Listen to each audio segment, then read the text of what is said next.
క్రీస్తు నామములో మీ అందరికి శుభములు కలుగును గాక. ఈరోజు దేవుని మాట యోహాను సువార్త 11వ అధ్యాయం 40వ వచనమునందు, నీవు నమ్మిన ఎడల దేవుని మహిమను చూసేదు.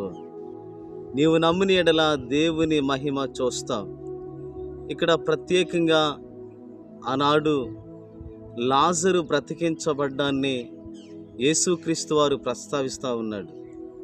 లాజరు ఏ విధంగా బ్రతికించబడతాడో, దానికి కలిగినటువంటి నమ్మకాన్ని ఏ విధంగా కలిగి ఉండాలో ప్రభువు ప్రస్తావిస్తూ ఉన్నాడు.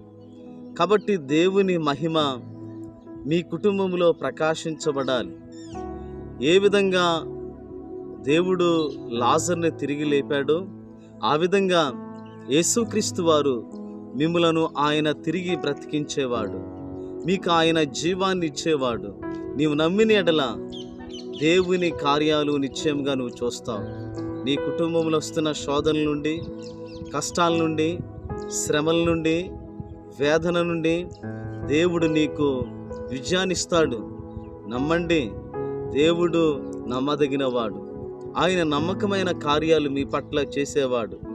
దేవుడు నిశ్చయముగా మీ నమ్మకాన్ని బట్టి మీ కుటుంబాలలో దేవుడు గొప్ప కార్యాలు చేయునుగాక. చిన్న ప్రార్థన చేస్తాను.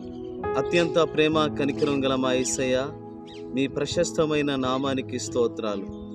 ఈ కార్యక్రమాన్ని వీక్షిస్తున్న బిడ్డలను ప్రత్యేక రీతిలో మీరు దీవించండి, ఆశీర్వదించండి. మీ మహిమను వారు చూచున్నట్లుగా, మీ మహిమ చేత వారు నింపబడినట్లుగా అద్భుత ఆశ్చర్య కార్యాలు వారి జీవితాల్లో మీరు జరిగించండి. ఆధ్యాత్మికంగా వారిని ఉత్తేజపరచండి, బలపరచండి, ఆశీర్వదించమని యేసయ్య శ్రేష్టమైన నామములో ప్రార్థించి అడిగి వేడుకుంటున్నాము తండ్రి. ఆమేన్.